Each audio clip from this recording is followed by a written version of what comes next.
पार्वती। हाँ, यही नाम था उसका, जो उसे उसके पालने वालों ने दिया था।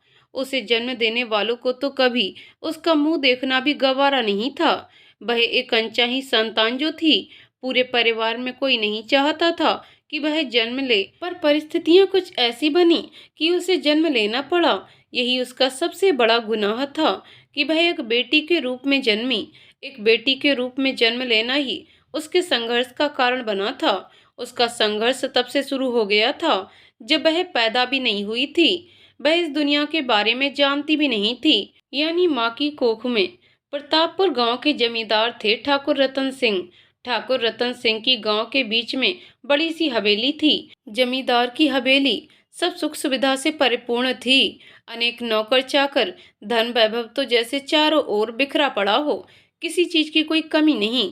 सारे गांव में ठाकुर रतन सिंह का हुक्म चलता था। गांव में कोई भी उनकी बात काट नहीं सकता था। उनकी कही बात पूरे गांव के लिए पत्थर की लकीर थी। सबको उसका पालन करना पड़ता था। पार्वती की माँ ऐसे संपन्न घराने की बहू थी।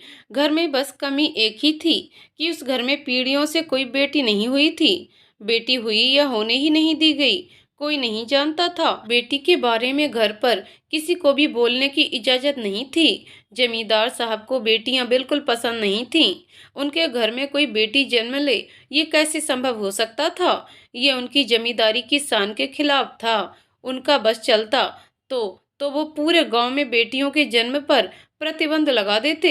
जब पार्वती की दादी को पता चला कि उनकी बहू फिर से मां बनने वाली है, तो उन्होंने बेटे और बहू को बुलाकर कहा, देखो, इस बार मुझे पोता ही चाहिए। तुम जांच करवा लो। अगर बेटी हुई तो पिछली बार की तरह डॉक्टर के वहां से ही सब कुछ ठीक करके ही घर आना। इस घर में बेटी पैदा नहीं होनी चाहिए। ये ठाकुर साहब की नाक का सवाल है।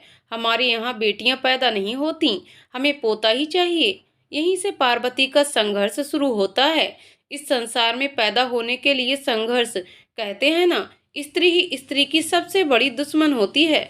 ये बिल्कुल सत्य बात है। वरना दादी पोते की ही ख्वाहिश क्यों रखती, पोती की क्यों नहीं। हमारे समाज में आज भी बेटी को कम पसंद किया जाता है। आज भी बेटी की शादी, उसकी पढ़ाई में किए जाने वाले खर्च को व्यर्थ समझा जाता है।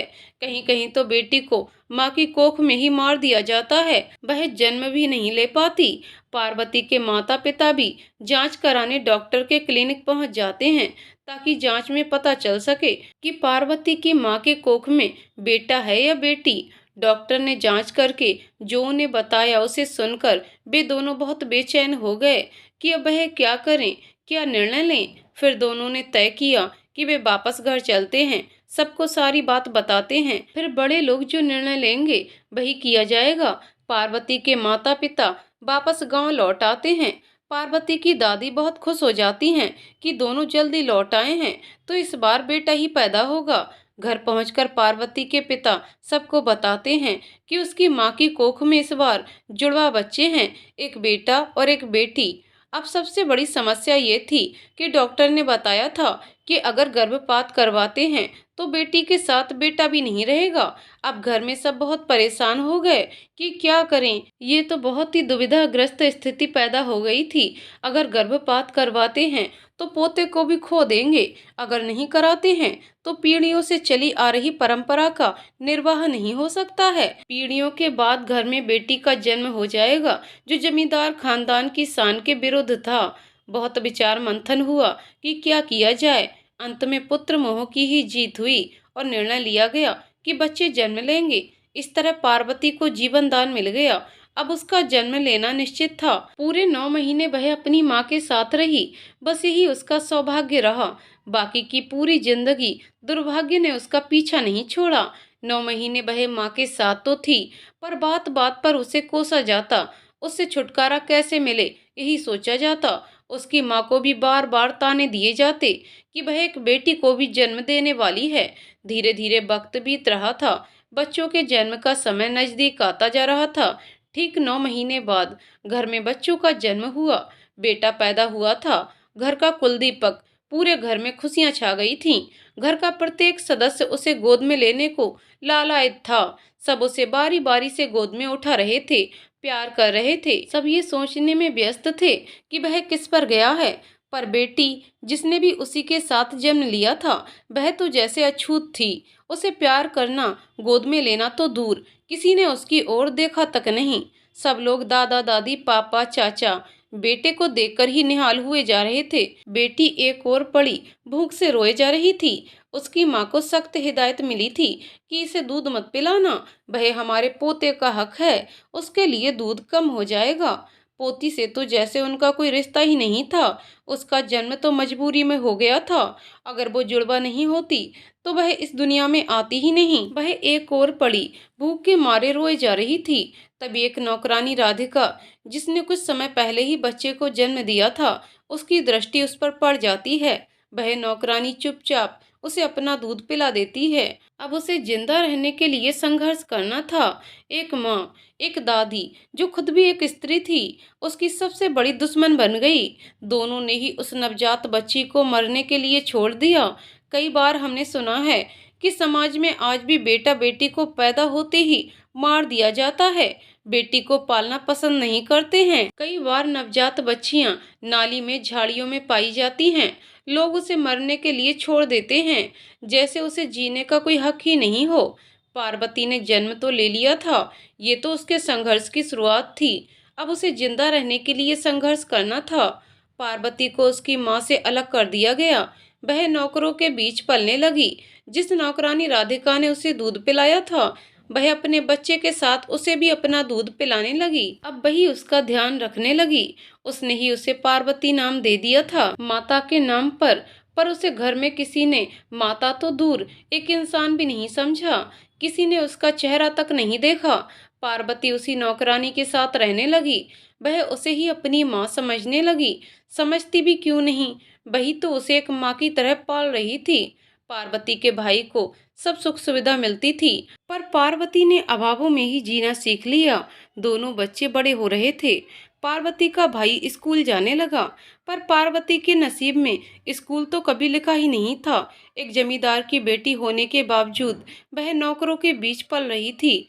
पार्वती उन सबको ही अपना समझती थी। पार्वती भी पढ़ना चाहती थी। उसे छोटे ठाकुर की रंग बिरंगी किताबें बहुत अच्छी लगती थीं। आखिर थी तो वह भी एक बच्ची ही। वह छुपकर अपने भाई की किताबें देखा करती, उन्हें समझने की कोशिश करती। कभी जब छोटे ठाकुर को उस पर दया आ जाती तो वह उसे अपनी पुरानी किताबें देखने के लिए दे देते थे। कभी कभी छोटे ठाकुर उसे कुछ पढ़ा भी देते, पर कभी नौकरानी की तरह दुत्कार देते। इसमें छोटे ठाकुर की भी कोई गलती नहीं थी। उसे तो पता ही नहीं था कि पार्वती उसकी बहन है। कभी किसी ने बताया ही नहीं था कि पार्वती उसकी अपनी बहन है। पार्वती घर के नौकरों के बीच ही पलने लगी। वह राधिका को ही अपनी माँ समझती थी और उसके बेटे नवीन को ही अपना भाई समझती थी। पार्वती की पाठशाला घर में नौकरों के बीच ही शुरू हुई। उसे घर के काम सिखाए जाने लगे। उसे छुटपन से ही घर गृहस्थी की बातें बताई जाती। पूरा दिन घर काम कराया जाता। उसे चूल्हा चौका, घर के सारे काम, घर के सारे सदस्यों की सेवा करना, यही सिखाया जाता। उसे पढ़ना चाहिए या उसकी पढ़ाई के बारे में तो किसी ने सोचा ही नहीं। पार्वती धीरे धीरे बड़ी हो रही थी। छोटे ठाकुर भी उसी के साथ बड़े हो रहे थे। पार्वती की बहुत इच्छा होती कि वह छोटे ठाकुर की चीजों को देखे, उनके खिलौनों से खेले, उनकी किताबें पढ़े, पर उसकी किस्मत में ये सब नहीं था। पार्वती जैसे ही छोटे ठाकुर की चीजों को छूती, उसे मना कर दिया जाता, उसे उनके कमरे से भगा दिया जाता। धीरे धीरे पार्वती घर के सारे काम सीख गई।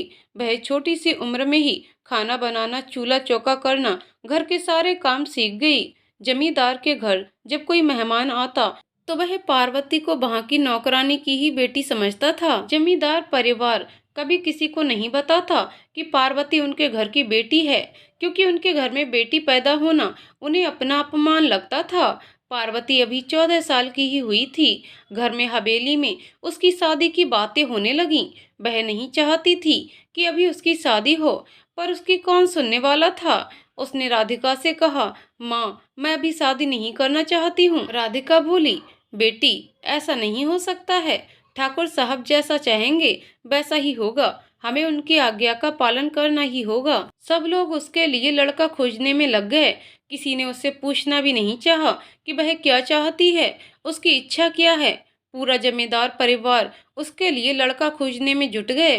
कुछ समय बाद एक लड़का उसके लिए पसंद कर लिया गया। उससे किसी ने कुछ पूछा ही नहीं कि लड़का उसे पसंद है या नहीं।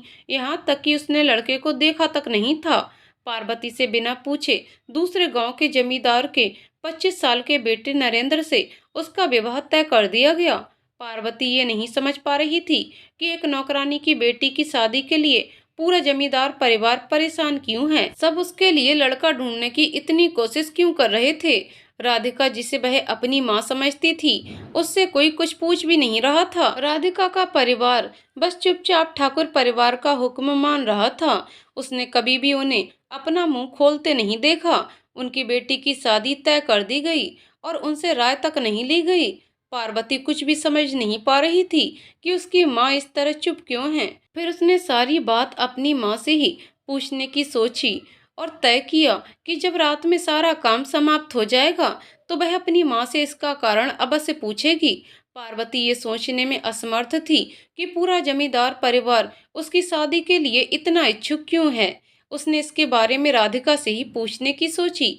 रात में जब सारा काम खत्म करके सब सोने चले गए तो पार्वती ने राधिका से पूछा, माँ, वैसे तो ये लोग मुझे हवेली का कोई सामान छूने या देखने भी नहीं देते, न ही मुझसे ठीक से बात करते हैं। फिर सब लोग मेरी शादी के लिए इतने बेचैन क्यों हैं? राधिका बोली, वो तुम्हारी उम्र अब शादी के लायक हो गई है ना, इसलिए। पार्वती बोली, नहीं माँ, मुझे ऐसा नहीं लगता है, कोई और बात है। ये लोग आपसे बिना पूछे ही मेरी शादी कर रहे हैं और तुम कुछ बोल भी नहीं रही हो। राधिका बोली, ऐसी कोई बात नहीं है, वे हमारे मालिक हैं, वे जो करेंगे सबके भले के लिए ही करेंगे। पर पार्वती ये बात मानने को तैयार ही नहीं थी कि जमींदार साहब बिना किसी कारण के उसकी शादी के लिए इतने उत्साहित हैं और एक जमींदार परिवार में उसकी शादी करवा रहे हैं। अब हवेली में पार्वती की शादी की तैयारी शुरू हो गई। सारी व्यवस्था ऐसी हो रही थी जैसे जमींदार की बेटी की शादी होने वाली हो। पूरी हवेली को खूब सजाया गया, तरह तरह के पकवान बनाए जा रहे थे, खूब कपड़े गहने खरीदे गए। पार्वती तो सब बहुत ही कौतूहल से देख रही थी। उसने इतने गहने कपड़े कभी देखे ही नहीं थे। इतने महंगे कपड़े गहने देखकर पार्वती बहुत खुश थी। ये देखकर कि ये सब उसके लिए लाया जा रहा था। वह नए नए कपड़े पहनकर देख रही थी कि कौन सा सबसे अच्छा लग रहा है। पार्वती बहुत खुश थी, पर अब भी वह नहीं समझ पा रही थी कि जमींदार परिवार उसकी शादी में इतना खर्च क्यों कर रहा है।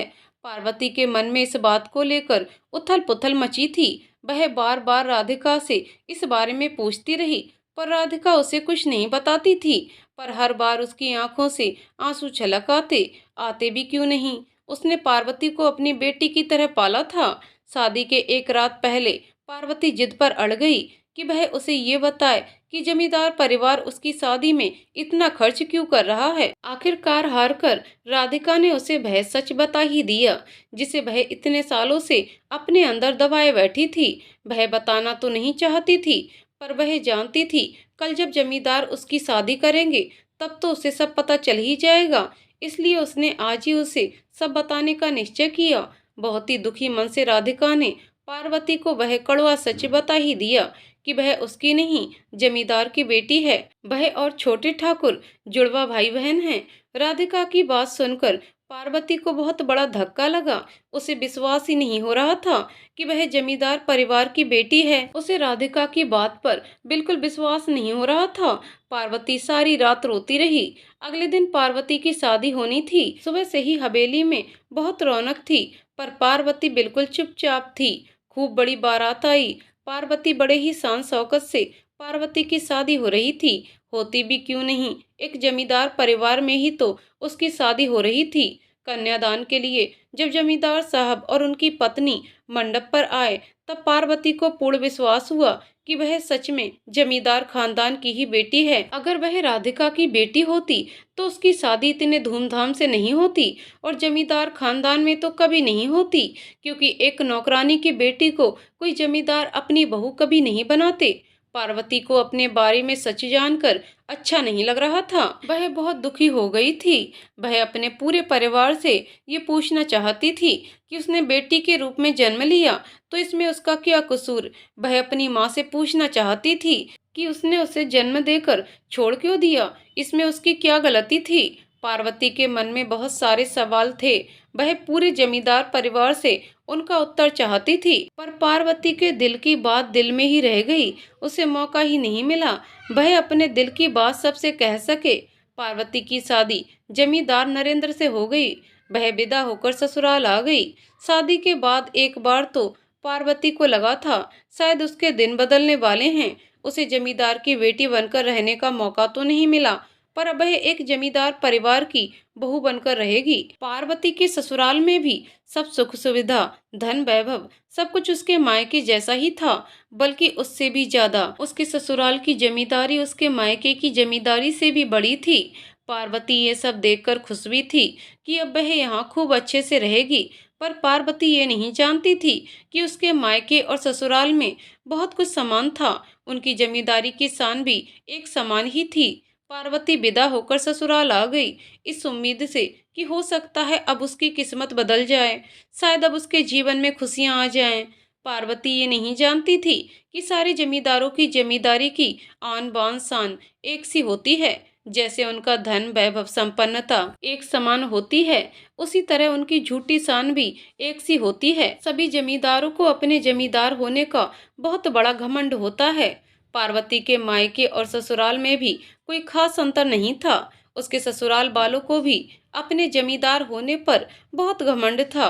कुछ ही दिनों में पार्वती को पता चल गया कि उसकी स्थिति में कोई परिवर्तन नहीं होने वाला है। पार्वती के लिए ऐसा ही था जैसे उसे एक पिंजरे से निकालकर दूसरे पिंजरे में रख दिया हो।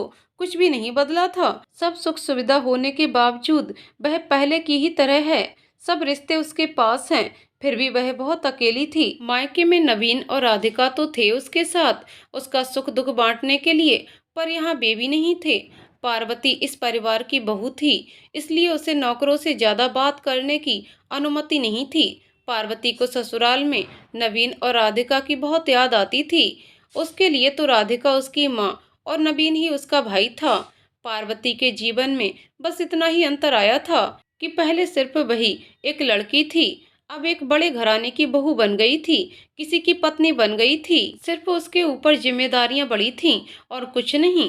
पार्वती के ऊपर इस कच्ची उम्र में पूरे परिवार की जिम्मेदारी आ गई। अभी तो उसके खेलने कूदने की उम्र थी, उसका बचपन जिम्मेदारियों के तले दब गया।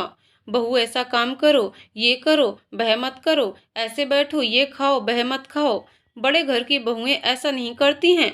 पूरी मर्यादा में रहो। इस छोटी सी उम्र में उस पर न जाने कितने नियम कानून लागू कर दिए। सारी बातें देखकर ऐसा लग रहा था जैसे अगर अभी उसे सब कुछ नहीं सिखाया तो फिर उसकी उम्र निकल जाएगी, जैसे वह फिर कुछ सीख ही नहीं पाएगी। मायके और ससुराल दोनों परिवारों में किसी ने भी नहीं समझा कि अभी तो वह बच्ची ही है। सब उस पर हुक्म चलाते वह नौकरों की तरह सबका हुक्म मानने लगी। वैसे भी यही शिक्षा तो उसे बचपन से दी गई थी। अब पार्वती का नया संघर्ष शुरू हो गया था, जिंदगी जीने के लिए संघर्ष। आज जब हम अपने को आधुनिक कहते हैं तो भी कई घरों में हमको देखने को मिल जाएगा कि बेटों को बड़े स्कूलों में पढ़ाया जाता है, उन्हें खेलने कूदने की पूरी आज़ादी होती है। बेटियों को इतनी आज़ादी नहीं होती, उनकी पढ़ाई पर भी कोई विशेष ध्यान नहीं दिया जाता, उन पर कई तरह की रोक टोक लगा दी जाती है। बेटियों से घर के काम कराए जाते हैं, पर बेटों से नहीं। उनसे कहा जाता है तुम सिर्फ अपनी पढ़ाई पर ध्यान दो। आज कई जगहों पर बेटियों को अपना मनपसंद कार्य चुनने की आज़ादी नहीं है। आज हमारे समाज का इतना विकृत रूप हो गया है कि कुछ माता पिता चाहते हुए भी बेटियों को उतनी आज़ादी नहीं दे पाते जितना वे देना चाहते हैं। उन्हें अपनी बेटियों के लिए हमेशा मन में एक भय व्याप्त रहता है। पार्वती एक जमींदार की बेटी दूसरे जमींदार की बहू होने के बावजूद उसे इतना संघर्ष करना पड़ रहा था, तो अगर वह एक गरीब परिवार में पैदा होती तो क्या हालत होती पता नहीं। कभी कभी लगता है एक उच्च घराने से गरीब परिवार में ही शायद स्त्री ठीक है, क्योंकि संघर्ष तो उसे दोनों जगह करना है। पर गरीब परिवारों में उसे अपनी जैसी कई स्त्रियां मिल जाती हैं जो उसी की तरह संघर्ष कर रही होती हैं, कुछ पेट भरने के लिए तो कुछ सम्मान से जीने के लिए। उसे यहाँ साथी मिल जाते हैं। कई घरों में तो वह अपना दुख भी किसी से बांट नहीं सकती है, क्योंकि लोग कहते हैं सब कुछ तो है तुम्हारे पास, फिर क्या परेशानी है। उसके मन के घाव किसी को दिखाई नहीं देते, कोई उसकी घुटन को महसूस नहीं कर पाता है। इसलिए आज हम देखते हैं कि गरीब तड़के के मुकाबले संपन्न घरानों की महिलाएं अवसाद डिप्रेशन की ज्यादा शिकार हो रही हैं। ऐसी ही हालत पार्वती की भी थी। सब कुछ तो था, पर पार्वती के पास ऐसा कोई नहीं था जो उसको समझ सके, उसका दुख दर्द समझ सके। पार्वती अब 16 साल की हो गई थी। तभी उसे पता चला वह माँ बनने वाली है। कच्ची उम्र में शादी, और फिर कच्ची उम्र में ही पार्वती माँ बनने वाली थी। जो खुद एक बच्ची थी, अब वह बच्चे को जन्म देने वाली थी। 16 साल की छोटी उम्र में पार्वती माँ बनने वाली थी। वह माँ बनने के लिए अभी तैयार ही नहीं थी। इसलिए 9 महीने बाद जब पार्वती ने बच्चे को जन्म दिया तो वह बहुत ही कमजोर पैदा हुआ, जिस कारण पैदा होते ही उसने दम तोड़ दिया। अब तो पार्वती पर दुखों का पहाड़ टूट पड़ा। अब हर समय उसे ताने सुनने को मिलते कि वह एक स्वस्थ बच्चे को भी जन्म नहीं दे पाई। वह कैसी औरत है। पार्वती अभी बच्ची थी। वह ये नहीं समझ पा रही थी कि उसकी गलती कहाँ है। अभी कम उम्र होने के कारण वह स्वस्थ बच्चे को जन्म नहीं दे पाई। इसमें उसका क्या कसूर है? ये बात ये बड़े लोग क्यों नहीं समझ पा रहे हैं? अभी वह पूर्ण रूप से स्वस्थ भी नहीं हो पाई थी कि उसकी सास ने कहना शुरू कर दिया कि वह जल्दी से पोते का मुंह दिखा दे, नहीं तो वह अपने बेटे का दूसरा ब्याह करा देंगी। जब पार्वती 19 साल की हुई तो उसे पता चला कि वह फिर से मां बनने वाली है। फिर तो पूरे 9 महीने उसकी सास उस पर टोटके करती रही। हर समय उससे कहती इस बार स्वस्थ बच्चा पैदा होना चाहिए। उसे कई तरह की जड़ी बूटी खिलाती रहती और कहती ऐसा करने से बेटा ही पैदा होगा। 9 महीने बाद पार्वती ने एक बेटी को जन्म दिया, जो उसका सबसे बड़ा गुनाह बन गया था। पार्वती नहीं जानती थी उसके मायके की तरह ही उसके ससुराल में बेटी को जन्म देना एक गुनाह था। उसके ससुराल में पिछली 7 पीढ़ी से कोई बेटी पैदा नहीं हुई थी। ये उनकी शान के खिलाफ था और पार्वती ने एक बेटी को जन्म दिया था। अब तो पार्वती की जिंदगी बहुत मुश्किलों से गुजरने वाली थी। अब वह अपने को संभाल भी नहीं पाई थी कि उसकी सास ने उससे कहा कि उसे इस बेटी को अपने से व इस घर से दूर करना पड़ेगा। हमारे घर में बेटी नहीं रह सकती है, ये हमारी शान के खिलाफ है। पार्वती ने इस बात का विरोध किया। वह अपनी बच्ची को छोड़ना नहीं चाहती थी, क्योंकि वह जानती थी कि अगर वह अपनी बेटी को छोड़ देगी, जैसे उसकी माँ ने उसे छोड़ दिया था, तो उसकी बेटी या तो नौकरों के बीच पलेगी या किसी अनाथालय में, या जिंदा भी रहेगी या नहीं, वह नहीं जानती थी। इसलिए पार्वती ने अपनी बेटी को त्यागने से मना कर दिया। पार्वती अब डर गई थी कि कहीं ससुराल वाले उसकी बेटी को उससे दूर ना कर दें। तो उसने सबसे कह दिया था कि अगर कोई उसकी बेटी को कुछ करेगा तो वह अपनी जान भी दे देगी, जिससे उसके ससुराल वालों ने बच्ची को तो कुछ नहीं कर पाए, पार्वती पर जुल्म करने लगे। अब पार्वती को भूखा प्यासा रखा जाता। पार्वती फिर भी नहीं मानी तो उसके पति ने उसके सामने एक शर्त रख दी कि या वह इस बच्ची को त्याग दे, नहीं तो वह उसे त्याग देगा। उसे उन दोनों में से किसी एक को चुनना पड़ेगा। पार्वती की ससुराल वाले अब उसे छुटकारा चाहते थे, क्योंकि बेटी के जन्म के समय उन्हें डॉक्टर ने बताया था कि कच्ची उम्र में 2 बार मां बनने की वजह से शायद अब पार्वती फिर मां नहीं बन पाएगी। इसलिए वे चाहते थे कि किसी तरह पार्वती से छुटकारा मिल जाए। ऊपर से उसके एक बेटी को जन्म दिया है। आज सरकार ने शादी की उम्र तय कर दी है, लेकिन फिर भी कई जगह बेटी की शादी होने की उम्र से पहले कर दी जाती है। कम उम्र में बच्चियों पर पूरी गृहस्थी का बोझ डाल दिया जाता है। कच्ची उम्र में ही मां बनने की वजह से या तो कमजोर शिशु को जन्म देती हैं या खुद किसी बीमारी का शिकार हो जाती हैं। अब पार्वती को एक ऐसी दुविधा में डाल दिया गया, जहां एक और कुआं था तो दूसरी ओर खाई। आज अगर वह अपनी बच्ची को चुनती है तो पति को छोड़ना पड़ता है, और अगर पति को चुनती है तो उस नन्ही सी जान को कहीं मरने के लिए छोड़ दिया जाएगा, या शायद मार ही दिया जाए। पार्वती बहुत परेशान हो गई कि वह क्या करे। बहुत सोच विचार करने के बाद पार्वती ने एक निर्णय लिया कि चाहे कुछ भी हो जाए, वह अपनी बच्ची को नहीं छोड़ सकती है। अभी अभी तो वह पैदा हुई है, वह उसे मरने के लिए नहीं छोड़ सकती है। अपने निर्णय को मजबूती से पार्वती ने अपने पति को बता दिया कि वह इस नन्ही सी जान को नहीं छोड़ेगी। पार्वती का निर्णय सुनकर उसके पति को गुस्सा आ गया और उसने पार्वती से कहा, अगर तुम इसे नहीं छोड़ सकती हो तो तुम्हें मुझे छोड़ना पड़ेगा। जमींदारी की झूठी शान के आगे आज एक माँ ने घुटने नहीं टेके, बल्कि आज एक माँ की ममता जीत गई। अगर ऐसी ही हिम्मत उसकी माँ ने भी दिखाई होती तो शायद उसे इतने कष्ट नहीं उठाने पड़ते, क्योंकि उसके साथ तो उसके भाई ने भी जन्म लिया था। अगर उसकी माँ और दादी ने थोड़ी हिम्मत दिखाई होती तो उसे अपने भाई के बराबर न सही पर थोड़ा सा प्यार तो उसे मिल ही जाता। पार्वती के अपनी बेटी को छोड़ने से इनकार कर देने की वजह से नरेंद्र और पूरा परिवार उससे नाराज हो गया। सबको ये अपना अपमान लग रहा था, क्योंकि उनके घर की बहू उनका हुक्म नहीं मान रही थी। ये बात वे कैसे सहन कर सकते थे, पार्वती से नाराज होकर। ऐसे में एक रात नरेंद्र ने उसे बच्ची सहित घर से निकाल दिया। इसमें उसकी सास ने अपने बेटे का पूरा साथ दिया। अब पार्वती के सामने सबसे बड़ी समस्या थी कि वह कहाँ जाए उस नन्ही सी जान को लेकर। एक जमींदार परिवार की बेटी दूसरे जमींदार परिवार की बहू आधी रात में सड़क पर भटक रही थी, साथ में नन्ही सी जान उसकी गोद में थी। बहुत देर तक सड़क पर यूं ही भटकने के बाद पार्वती अपने पिता के घर की ओर चल दी, ये सोचकर कि शायद इतने सालों में कुछ बदल गया हो। उन्होंने उसे अपनी बेटी मानकर ही तो उसकी शादी करी थी। पार्वती सोच रही थी कि उस पर नहीं तो उन्हें उसकी बच्ची पर ही शायद उन्हें दया आ जाए और उसे आसरा मिल जाए। पर पार्वती गलत सिद्ध हुई। इतने सालों में कुछ नहीं बदला था। जमींदारों की वही ऊंची नाक, वही झूठी शान अभी भी बरकरार थी। जिस पिता ने उसे कभी नहीं अपनाया, अब वह उसे और उसके साथ एक और बेटी को कैसे अपना सकते थे। उन्हें तो वह एक कलंक की तरह दिखता था। एक तो वह बेटी थी, फिर उसने भी एक बेटी को जन्म दिया था। आज भी ये समाज पूरी तरह ये नहीं समझ पाया है कि एक बेटी को जन्म देने के लिए नारी कहाँ उत्तरदायी है, वह कैसे दोषी है। उसे तो बस एक मौका मिल जाता है दोषारोपण करने का। समाज ये नहीं सोचता है कि अगर बेटी पैदा ही नहीं होगी तो आगे चलकर बेटों को जन्म कौन देगा। बड़ी उम्मीद के साथ पार्वती अपने पिता के घर की ओर चल दी। थकी हारी पिता की हवेली पहुंच गई, पर यहाँ भी कोई सहारा नहीं मिला। उसकी उम्मीदों पर पूरी तरह से पानी डाल दिया गया। उसे सहारा देना तो दूर, किसी ने उससे बात तक नहीं करी। उसे घर से जाने के लिए बोल दिया गया। पार्वती ने बड़ी उम्मीद से अपनी दादी और माँ की ओर देखा, पर वहां से भी उसे निराशा ही हाथ लगी। माँ और दादी ने भी उससे मुंह मोड़ लिया। पार्वती के पिता ने उन दोनों को हवेली से बाहर कर दिया और हवेली का दरवाजा बंद कर दिया। अब पार्वती कहाँ जाती। बच्ची भी भूख के मारे रो रही थी। पार्वती परेशान हो हवेली के बाहर ही बैठ गई। इस संसार में सब लोग एक समान नहीं होते हैं। यहाँ अच्छे बुरे सब तरह के लोग हैं। उन्हीं अच्छे लोगों में राधिका और नवीन जैसे लोग भी हैं।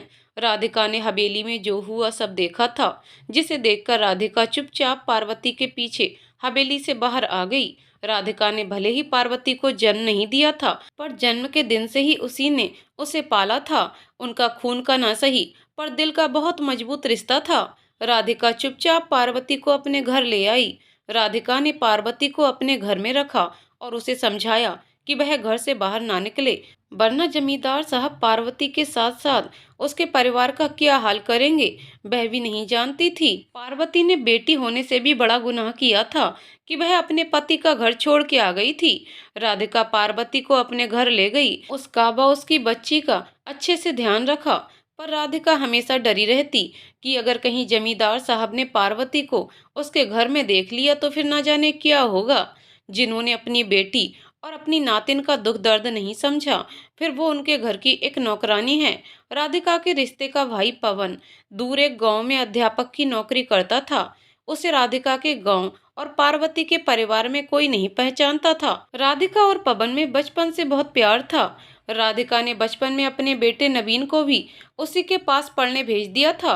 राधिका पवन के अलावा किसी पर विश्वास नहीं कर सकती थी। राधिका ने बहुत हिम्मत से काम लिया। उसने पार्वती और उसकी बच्ची को एक रात चुपचाप पवन के पास पहुंचा दिया, जहां पार्वती को कोई नहीं जानता था। इसलिए राधिका निश्चिंत थी कि वहां पार्वती को कोई नहीं पहचानेगा और जमींदार साहब को कभी पता नहीं चलेगा कि पार्वती कहाँ है। अब पार्वती अपने मायके और ससुराल से दूर एक गांव में रहने आ गई। पार्वती पढ़ी लिखी तो थी नहीं, उसे सिर्फ घर का काम ही आता था, जैसे खाना बनाना आदि। पर पार्वती बहुत स्वाभिमानी स्त्री थी, तभी तो उसने अपने ससुराल वालों की गलत सोच का पुरजोर विरोध किया था, जिसके फलस्वरूप उसे घर से निकाल दिया था। पार्वती अध्यापक पवन पर अपना और अपनी बच्ची का बोझ नहीं डालना चाहती थी। अध्यापक जी भी तो छोटी सी अध्यापक की नौकरी ही करते थे। उनका अपना परिवार भी था, अपने खर्चे भी थे। पार्वती ने अध्यापक पवन से उसे कोई काम दिलवाने के लिए कहा, पर समस्या ये थी कि पार्वती को सिर्फ घर में खाना बनाने के अलावा कोई काम नहीं आता था। पार्वती का काम करना बहुत आवश्यक था। उसे अब अपने साथ अपनी बच्ची का भी पालन करना था। अब यहाँ से पार्वती को अपने साथ साथ अपनी बच्ची को पालने के लिए संघर्ष करना था। अब पार्वती का एक नया संघर्ष शुरू हो चुका था, अपने साथ अपनी बेटी का पालन पोषण करने का संघर्ष। पर अब उसके पास जीने का एक मकसद था, उसकी बेटी। इतनी कठिनाइयों के बाद भी पार्वती ने एक दृढ़ निश्चय किया था कि वह अपनी बच्ची को कमजोर मजबूर नहीं बनाएगी। वह अपनी बेटी को दूसरी पार्वती नहीं बनने देगी, वह उसे एक सशक्त नारी बनाएगी। पार्वती नई जगह आ गई थी। यहाँ ना कोई उसे जानता था, ना वह किसी को जानती थी। इसलिए यहाँ वह कोई भी काम करे, उसे कोई पहचानने वाला नहीं था। अध्यापक पवन ने कोशिश करके पार्वती को गांव के साहूकार के वहां खाना बनाने का कार्य दिलवा दिया। साहूकार ने अपनी हवेली के बाहर नौकरों के लिए बने कमरों में से एक कमरा पार्वती को रहने के लिए दे दिया। पार्वती दिन भर हवेली में काम करती और शाम को अपनी बेटी के साथ अपने कमरे में रहती। पार्वती को अब जीवन यापन का सहारा मिल गया था और मकसद भी। अब उसकी बेटी ही उसकी जिंदगी थी। पर अभी उसका संघर्ष खत्म नहीं हुआ था। अब उसे अपने साथ साथ अपनी बेटी के जीवन के लिए संघर्ष करना था। पार्वती अपनी बेटी को एक मजबूत स्त्री बनाना चाहती थी, इसलिए उसने उसको माँ दुर्गा के नाम पर दुर्गा नाम दे दिया। अब दुर्गा 4 साल की हो गई थी और पार्वती 23 साल की। हालात ने पार्वती को अपनी उम्र से अधिक परिपक्व बना दिया था। अब वह दुनिया को अच्छे से समझने लगी थी। सही गलत इंसान की उसे पहचान होने लगी थी। दुर्गा 4 साल की हो गई थी। अब वह जिस स्कूल में पवन पढ़ाता था वहां पढ़ने जाने लगी थी। पवन और उसका परिवार ही पार्वती और दुर्गा का एकमात्र सहारा था। पवन और उसका परिवार पार्वती और दुर्गा को बहुत प्यार करते थे, उनका ख्याल रखते थे। छोटी सी दुर्गा अब स्कूल जाने लगी थी। वह बहुत छोटी थी, इसलिए अध्यापक पवन उसे अपने साथ ही स्कूल लाते ले जाते थे। पार्वती भी साहूकार के यहाँ मन लगाकर काम कर रही थी। उसे लग रहा था शायद अब उसकी जिंदगी ठीक तरह से गुजर जाएगी। पर पार्वती को नहीं पता था कि एक बहुत बड़ा तूफान उसकी जिंदगी में आने वाला है। पार्वती जिस साहूकार के घर काम करती थी, उसका बेटा सुनील बाहर शहर में पढ़ाई करने गया था। वह काफी समय बाद गांव लौटा था। एक तो जवानी का जोश, ऊपर से पिता की दौलत का नशा, ऐसे में होश कहाँ रहता है। ऐसी ही हालत कुछ साहूकार के बेटे सुनील की भी थी। वह समझता था पिता की दौलत से वह सब कुछ खरीद सकता है। उसे अपने और अपने पिता की दौलत पर बहुत घमंड था। इस बार सुनील जब घर आया तो उसकी नजर पार्वती पर पड़ी। वह पार्वती को देखता रह गया। पार्वती बहुत सुंदर दिखती थी। अभी वह 23 साल की ही तो थी। हाँ, हालात ने उसे उम्र से अधिक बड़ा बना दिया था। सुनील की नजर जब से पार्वती पर पड़ी, वह उसे परेशान करने लगा। हर समय उसके आगे पीछे घूमता रहता। वह उसे पाना चाहता था। पार्वती उसकी ओर कोई ध्यान नहीं देती थी, उसकी ओर देखती तक नहीं थी। सुनील ने कई बार उससे बात करने की कोशिश करी, पर पार्वती ने कभी भी उसकी बातों का कोई जवाब नहीं दिया। सुनील जिधर होता पार्वती उधर जाती तक नहीं थी। सुनील को पार्वती की बेरुखी बहुत खलने लगी थी। सुनील सोचने लगा, ये 2 कौड़ी की नौकरानी उससे बात तक नहीं करती, इसे अपने ऊपर बहुत घमंड है, मैं इसे सबक अवश्य सिखाऊंगा। सुनील अब पार्वती को सबक सिखाने का मौका ढूंढने लगा। एक दिन उसे मौका मिल ही गया। एक दिन जब पार्वती को जल्दी काम खत्म करके अपने कमरे में चली गई, दुर्गा भी स्कूल से वापस नहीं आई थी। अपने लिए अच्छा मौका देख सुनील चुपचाप पार्वती के कमरे में चला गया। सुनील पार्वती को अकेला देखकर उससे बदतमीजी करने लगा। उसे देखकर पहले तो पार्वती डर गई, फिर उसके इरादे भांपकर जोर से चिल्लाने लगी। उसके चिल्लाने का असर सुनील पर नहीं हुआ। वह पार्वती से जबरदस्ती करने लगा तो पार्वती और जोर से चिल्लाने लगी। तभी दुर्गा स्कूल से वापस आ गई। उसके साथ अध्यापक पवन भी थे। दुर्गा भी छोटी थी, इसलिए वे उसे रोज छोड़ने घर आते थे। उन्होंने पार्वती के चिल्लाने की आवाज सुनी तो वे भागकर अंदर गए। वहां सुनील को देखकर वे सारा माजरा समझ गए।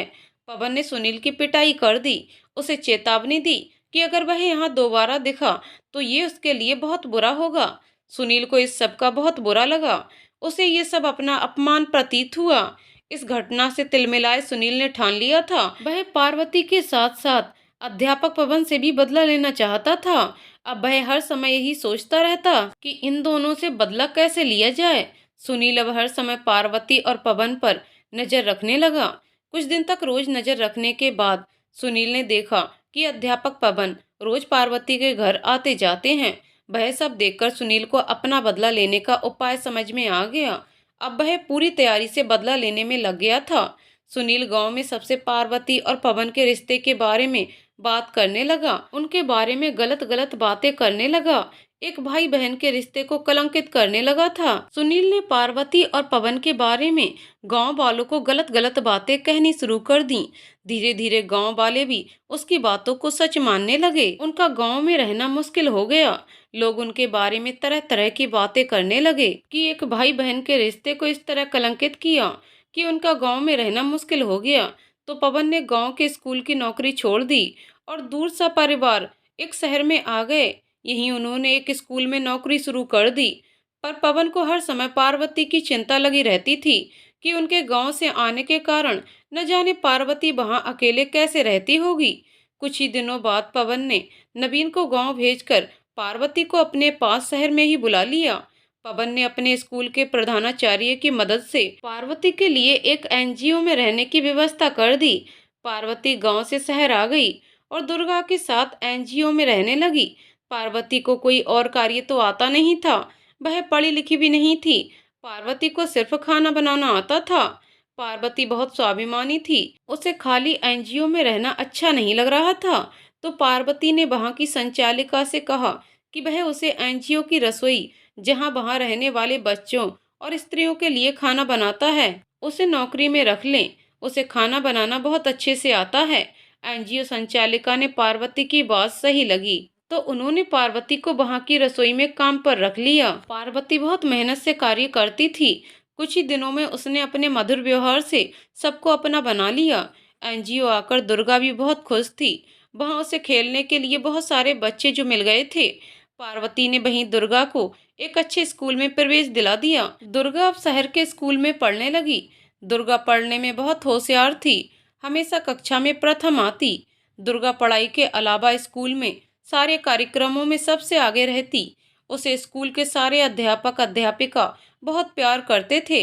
उसके प्रथम आने और बहुत ही होशियार होने की वजह से स्कूल ने दुर्गा की फीस माफ कर दी और उसे वजीफा भी देने लगे। धीरे धीरे दुर्गा बड़ी होने लगी थी। वह अपनी हर कक्षा में प्रथम आती। पार्वती भी दुर्गा का बहुत ख्याल रखती। दुर्गा ने भी कभी पार्वती को निराश नहीं किया।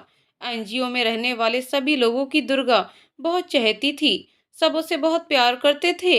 इस बार जब 12वीं की परीक्षा का परिणाम आया तो सारे एनजीओ में खुशी की लहर दौड़ गई, क्योंकि दुर्गा ने पूरे प्रदेश में प्रथम स्थान प्राप्त किया था।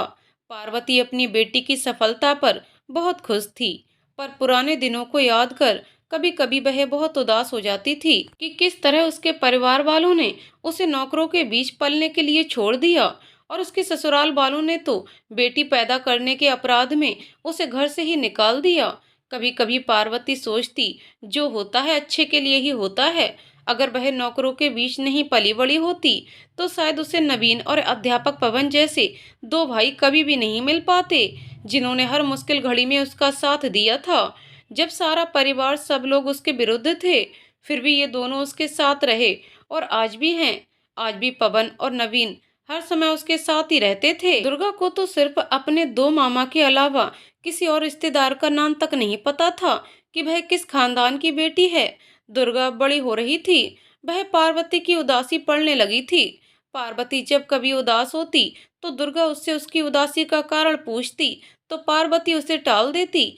पर दुर्गा के बहुत जोर देने पर एक दिन पार्वती ने उससे कहा, अभी तुम छोटी हो, जब बड़ी हो जाओगी और सारी बात समझने लायक हो जाओगी तो मैं तुम्हें सारी बात बता दूंगी, पर तब तक तुम मुझसे कोई प्रश्न नहीं पूछोगी। दुर्गा ने पार्वती की बात मान ली और फिर कभी कोई प्रश्न नहीं किया और अपनी पढ़ाई करने में जुट गई, क्योंकि उसे अपनी माँ का सपना जो पूरा करना था। पार्वती दुर्गा को एक सफल डॉक्टर बनाना चाहती थी। दुर्गा भी अपनी माँ की इच्छाओं पर खरी उतरी और जब मेडिकल प्रवेश परीक्षा का परिणाम आया तो दुर्गा ने उसे बहुत अधिक अंकों के साथ उत्तीर्ण किया और उसे काउंसलिंग में प्रदेश के सबसे अच्छे मेडिकल कॉलेज में प्रवेश मिल गया। आज पार्वती को पहली बार कोई खुशी मिली थी। उसका सपना सच होने जा रहा था। आज पार्वती के संघर्ष को एक मुकाम मिलने वाला था। पार्वती सोच रही थी कि चलो, उसने जो सहा वह सह लिया। उसने जितनी भी कठिनाई सही, पर उसकी बेटी वो सब नहीं सहेगी। उसे कोई परेशानी नहीं होगी। वह उसे एक सफल नारी बनाएगी। वह डॉक्टर बनकर एक इज्जत की जिंदगी जिएगी। जिस दिन पार्वती दुर्गा को मेडिकल कॉलेज छोड़ने गई, उसकी आंखों से आंसू रुकने का नाम ही नहीं ले रहे थे। उसने कभी भी दुर्गा को एक दिन के लिए भी अकेला नहीं छोड़ा था। वह सोच नहीं पा रही थी वह दुर्गा के बिना अकेले कैसे रहेगी और दुर्गा उसके बिना कैसे रहेगी। पवन ने पार्वती को बहुत समझाया कि उसे दुर्गा के भविष्य के लिए ऐसा करना पड़ेगा, अपने दिल को पक्का करना पड़ेगा, वरना दुर्गा भी कमजोर पड़ जाएगी। पवन की बातें सुनकर बहुत दुखी मन से पार्वती और सब लोग दुर्गा को मेडिकल कॉलेज के हॉस्टल छोड़कर आ गए। दुर्गा को मेडिकल कॉलेज में प्रवेश मिल गया। पार्वती और पवन दुर्गा को मेडिकल कॉलेज छोड़कर आ गए। दुर्गा बहुत मन लगाकर पढ़ाई कर रही थी। वह हर बार परीक्षा में अपनी कक्षा में सबसे अधिक अंक लेकर आती थी। पार्वती को अपनी बेटी से बहुत अपेक्षाएं थीं। दुर्गा भी अपनी माँ की अपेक्षाओं पर खरी उतरी थी। 5 साल बाद दुर्गा डॉक्टर बन गई। पार्वती की तो खुशी का ठिकाना ही नहीं रहा। उसने पूरी एनजीओ में मिठाई बंटवाई। पार्वती की खुशी उस समय दोगुनी हो गई जब उसे पता चला कि दुर्गा ने इस बार पूरे कॉलेज में सबसे अधिक अंक प्राप्त किए थे। कुछ समय बाद दुर्गा का दीक्षांत समारोह होने वाला था। उसने सबसे अधिक अंक प्राप्त किए थे। उसे इस दीक्षांत समारोह में स्वर्ण पदक मिलने वाला था। इस समारोह में कॉलेज वालों ने दुर्गा के परिवार वालों को भी आमंत्रित किया था। पार्वती के लिए निमंत्रण पत्र आया था। पार्वती बहुत ही प्रसन्न थी। उसकी वर्षों की तपस्या आज सफल हो गई थी। दुर्गा ने पार्वती के लिए बहुत सुंदर साड़ी खरीदी थी। नियत दिन पार्वती अध्यापक पवन के परिवार के साथ दीक्षांत समारोह में पहुंची। पार्वती बहुत प्रसन्नता पूर्वक दुर्गा के कॉलेज पहुंची। वह सोच रही थी उसने जो भी कष्ट उठाए, आज उसका बहुत मीठा फल उसे मिलने वाला था।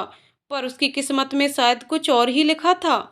आज इतने साल बाद भी शायद भगवान उसकी किस्मत में खुशी शब्द लिखना भूल गए थे। शायद यहाँ भी उसका दुर्भाग्य उसके साथ चलाया था। वो कहते हैं ना कि अतीत कभी पीछा नहीं छोड़ता। पार्वती के साथ भी यही हुआ था। पार्वती के खुशी के मारे पैर जमीन पर नहीं पड़ रहे थे। जिस बेटी को जन्म देने की वजह से उसे आधी रात में घर से निकाल दिया गया था, आज उसी बेटी की वजह से उसे समाज में कितना सम्मान मिल रहा है। पार्वती खुशी खुशी सभागार में आकर बैठ गई। पूरा सभागार भरा हुआ था। एक और जिन छात्रों को पदक मिलने वाले थे उन्हें बैठाया गया था। दूसरी ओर काफी सम्मानित लोग बैठे हुए थे। पार्वती को ये सब देखकर अपनी बेटी पर गर्व महसूस हो रहा था। आज उसी की वजह से उसे ये दिन देखने को मिला था। कार्यक्रम शुरू हुआ। सब अच्छे से चल रहा था। तभी मुख्य अतिथि का मंच पर आगमन हुआ। कॉलेज के डीन सर ने उनका स्वागत किया, उन्हें माला पहनाई, फिर उन्हें मंच पर लगी कुर्सी पर ससम्मान सहित बैठाया। जब मुख्य अतिथि कुर्सी पर बैठे तो पार्वती की नजर उन पर गई तो वह स्तब्ध रह गई। उसने देखा मुख्य अतिथि की कुर्सी पर उसके पति दुर्गा के पिता जमींदार ठाकुर नरेंद्र सिंह विराजमान थे। वे अब मंत्री बन चुके थे और उनके मंत्रालय का नाम था समाज कल्याण मंत्रालय। जमींदार साहब को वहां मुख्य अतिथि की कुर्सी पर बैठा देख और वह मंत्री अब बन गए थे, ये देख पार्वती को बहुत आश्चर्य हुआ। वह उन्हें देखती रह गई कि ये कैसे हो सकता है। जिसने कभी समाज के बारे में नहीं सोचा, वह आज समाज कल्याण मंत्री के पद पर विराजमान है। ये कैसी विडंबना है। पार्वती नहीं चाहती थी कि उसके अतीत की छाया उसकी बेटी के भविष्य पर पड़े, क्योंकि वह जानती थी जब दुर्गा को स्वर्ण पदक दिया जाएगा तो वह अपनी माँ को मंच पर अवश्य बुलाएगी। वह जब मंच पर जाएगी तो जमींदार साहब से उसका सामना हो जाएगा, तो वह सामान्य नहीं रह पाएगी। अगर ऐसा हुआ तो दुर्गा के लिए वह अच्छा नहीं होगा। पता नहीं वह कैसा महसूस करे। पार्वती नहीं चाहती थी कि दुर्गा के लिए कोई असह्य क्षण आए। उसने कितनी मेहनत करी है इस क्षण के लिए, वह उसकी खुशी को बर्बाद नहीं कर सकती है। इसलिए पार्वती चुपचाप सभागार से बाहर निकल आई। बाहर आकर पार्वती सोचने लगी कैसी किस्मत पाई है उसने। भगवान ने उसे कभी भी कोई खुशी नहीं दी। आज जब उसकी बेटी की वजह से उसे जो खुशी मिल रही थी, उसे भी उसमें शामिल नहीं होने दिया। उसके सामने ऐसी असामान्य स्थिति लाकर खड़ी कर दी, जिन लोगों के सामने आने से वह हमेशा दूर रहना चाहती थी, उन्हें ही उसके सामने लाकर खड़ा कर दिया। कहते हैं ना, अतीत कभी पीछा नहीं छोड़ता। वही आज उसके साथ भी हो रहा था। पार्वती ये सोच रही थी कि सभागार से आवाज आई, इस बार का स्वर्ण पदक डॉक्टर दुर्गा को मिलता है। उन्होंने इस बार परीक्षा में सबसे अधिक अंक प्राप्त किए हैं। पार्वती भागकर सभागार के दरवाजे पर जाकर चुपचाप एक कोने में जाकर खड़ी हो गई, ताकि उसे कोई न देख पाए। वह दुर्गा को पदक लेते हुए देखना चाहती थी। तभी आवाज आई, हम दुर्गा को पदक लेने के लिए मंच पर अपनी माता जी के साथ आमंत्रित करते हैं। पर पार्वती तो वहां थी ही नहीं। दुर्गा ने जब अपनी माँ को नहीं देखा तो वह परेशान हो गई। उसने पवन से पूछा, मामा जी, माँ कहाँ है? वे बोले, अभी तो यहीं थी, पता नहीं कहाँ चली गई। जब दुर्गा का दोबारा नाम बोला गया तो वह बिना माँ को लिए ही पदक लेने चली गई। पर वह बहुत उदास थी कि माँ उसके साथ पदक लेने नहीं आई। दुर्गा चाहती थी कि वह आज सबको बताएगी कि किन कठिनाइयों का सामना कर उसकी माँ ने उसे बड़ा किया, उसे पढ़ाया। वह अपनी माँ को अपना आदर्श मानती है, पर यह सब नहीं हो पाया। बहुत दुखी मन से दुर्गा ने पदक ग्रहण किया। सब लोग बहुत परेशान हो गए कि पार्वती कहाँ गई। समारोह के बाद सब लोग जल्दी से घर वापस आए तो पार्वती वहां बिस्तर पर लेटी हुई मिली। पार्वती नरेंद्र को मंत्री बने देख बहुत दुखी हो जाती है। उसके आंखों के सामने वे सारा मंजर घूमने लगता है, जब उसकी बेटी ने जन्म लिया था। फिर उस पर जिस तरह से अत्याचार किए गए थे, सब उसे एक एक कर याद आने लगे। पार्वती बहुत ही परेशान हो गई थी कि एक स्त्री पर इस तरह का अत्याचार करने वाला पुरुष आज समाज कल्याण मंत्री बन गया, जिसने कभी समाज की परवाह नहीं करी, न कभी समाज के बारे में सोचा। वह आज समाज का ठेकेदार बनकर सम्मानित लोगों के बीच बैठकर समाज कल्याण की बड़ी बड़ी बातें कर रहा था। पार्वती को इस तरह बिस्तर पर लेटे देख दुर्गा बहुत घबरा गई। दुर्गा और पवन पार्वती से बार बार पूछते रहे कि क्या बात है, पर पार्वती कुछ बता ही नहीं पा रही थी। दुर्गा बहुत घबरा गई। वह पार्वती को जल्दी से लेकर अस्पताल पहुंची। उसे अस्पताल में भर्ती कराया गया। वहां दुर्गा को पता चला कि पार्वती को दिल का दौरा, हार्ट अटैक पड़ा है। दुर्गा समय पर पार्वती को अस्पताल ले आई, जिससे पार्वती को सही समय पर सही उपचार मिल गया, जिससे उसकी जान बच गई। अब पार्वती का एक नया संघर्ष शुरू हो गया, मौत से संघर्ष। पार्वती को समय पर उपचार मिल गया, उसकी तबीयत में सुधार होने लगा। दुर्गा खुद एक डॉक्टर थी, इसलिए वह सब बातों का बहुत अच्छे से ख्याल रख रही थी, जिससे पार्वती की तबीयत में जल्दी सुधार हो रहा था। कुछ दिन बाद पार्वती की तबीयत ठीक हो गई और पार्वती अस्पताल से घर वापस आ गई। एनजीओ में दुर्गा की सफलता के लिए एक समारोह होने वाला था। वहां की संचालक मंडल ने ये समारोह रखा था। वह उनके लिए बहुत बड़ी बात थी कि उनके एनजीओ में रहने वाली एक बच्ची ने आज इतनी सफलता प्राप्त करी थी। पार्वती घर वापस आ गई थी। उसकी सेहत को ध्यान में रखकर ही एनजीओ वालों ने अगले हफ्ते ये समारोह रखने का फैसला कर लिया। एनजीओ में समारोह की तैयारी चल रही थी। पार्वती अब काफी ठीक हो गई थी। आज पवन और नबीन भी उससे मिलने घर आए थे, तो सही समय जानकर दुर्गा ने पार्वती से पूछा, माँ, सच सच उस दिन दीक्षांत समारोह में ऐसा क्या हुआ था जो आप इतने तनाव में आ गई थी कि आपको दिल का दौरा पड़ गया? पार्वती उसे बताना नहीं चाहती थी कि उस दिन क्या हुआ था। वह नहीं चाहती थी कि उसके अतीत की सच्चाई दुर्गा को पता चले, जिससे उसे दुख हो कि उसकी माँ ने उसे जन्म दिया तो उन्हें कितने कष्ट सहने पड़े। पर आज दुर्गा मानने वाली नहीं थी। उसने ठान लिया था कि वह सच्चाई जानकर ही रहेगी। उसने पवन और नबीन से भी पूछा, पर वे भी कुछ नहीं जानते थे, क्योंकि उन्होंने कभी जमींदार नरेंद्र सिंह को नहीं देखा था, इसलिए वे उन्हें नहीं जानते थे। तभी वे समारोह में उन्हें पहचान नहीं सके।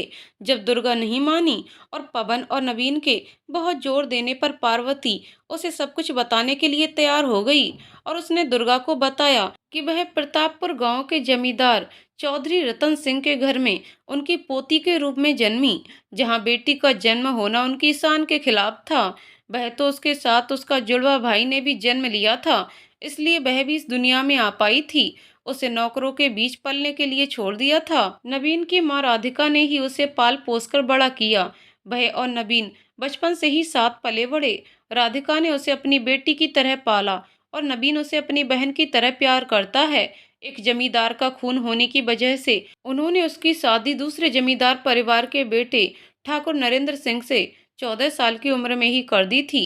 वहां भी उसके मायके की तरह जमींदारी की झूठी शान शौकत थी। वहां भी मायके की तरह बेटी होना उनकी शान पर कलंक था।